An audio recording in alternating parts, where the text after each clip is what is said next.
Well, hello there. How y'all doing? I've got to remember to get back on here more. I want to kind of detour you guys through what I've been doing. Obviously, y'all remember the doghouse. We got that all done. It's all outfitted. Got the front cap on it. Let me see if I can show that to you in between all this. Just haven't delivered it yet. There you go. Just kind of those ice doors you'll see on any kind of warehouses and stuff. Just trying to keep the weather in. Turned out pretty good. Those things are a nightmare to get turned around to get them to flat. You got to heat them up and everything else, but works out pretty good. We'll see how it does. Probably I'm sure in the summertime it'll relax a little bit more.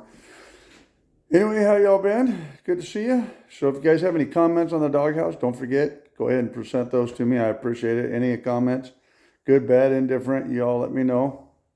Next thing we're working on, let's turn this around here in just a minute. We're working on some dog crates. This one here is going to be our medium-sized indoor dog crate. Show you here. They turned out pretty nice.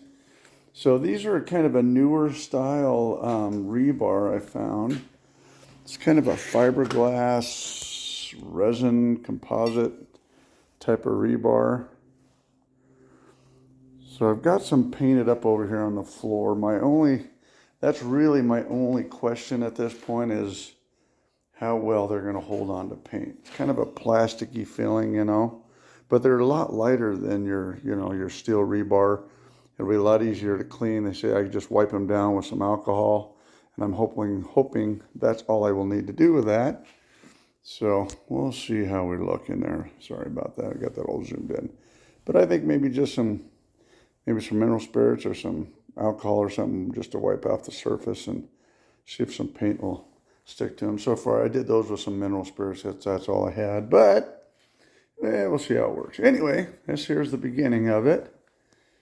This here's the door. So this will be our door right here. And obviously and I'm still not sure whether I'm going to do a barn style door, kind of like I did here on the shop, or just a kind of a little swing door there. Haven't really decided yet. A lot of this stuff is just planning phases. You can see, and I'm going to start doing some longer videos, just kind of the how-to, and we'll do some time-lapse video. I did everything with the pocket holes. I'm going to do 3/4 inch plywood on the floor here, and we'll show you all that as we go through here, but everything's pocket hole. So if you look at it from the front here, you don't see any holes. Nothing exposed on the front, which I think just looks really, really clean. Now on these front holes, I went with a 5/8, which made these a little sloppier up here. But then over here, I went with a 1/2 inch. So they're a lot tighter. I mean, it's right at 1/2 inch anyway. And these are a little sloppy. I think maybe I'll just fill these in with some silicone or maybe some, caulking, whatever I can find, maybe that I can fill that in with.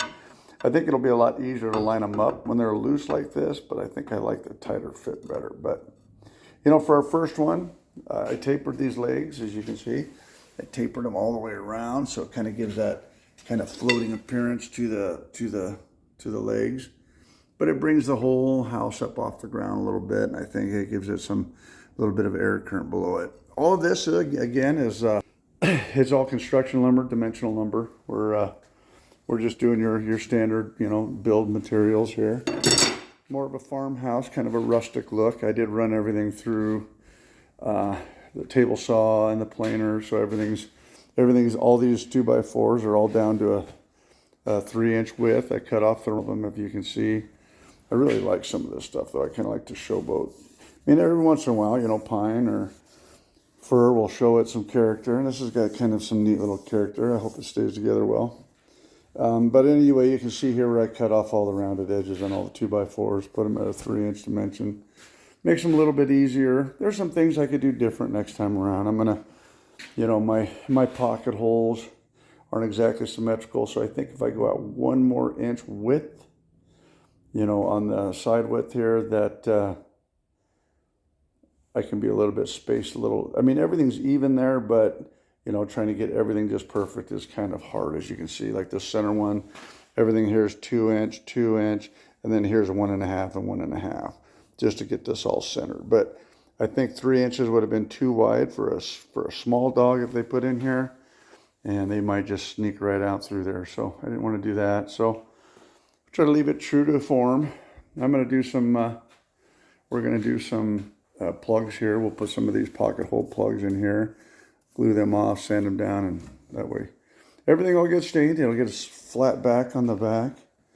Just going to get some of this, this pretty 1/4 inch stuff here. So what I did is I kind of inset on the back here, inset by a 1/4 inch, and all that should sit real nice there. It should sit real nice and flush. And same thing on that side. So I've got this other piece that's got to go in here yet. So it'll look nice and pretty, be all nice and clean. I think that'll add some nice, just a nice finish to it. Anyway, I'm going to plant wood. I'm going to burn all the wood, and then I'm going to stain it up. All right, guys. Well, we'll keep you posted as we go along. Have a good one.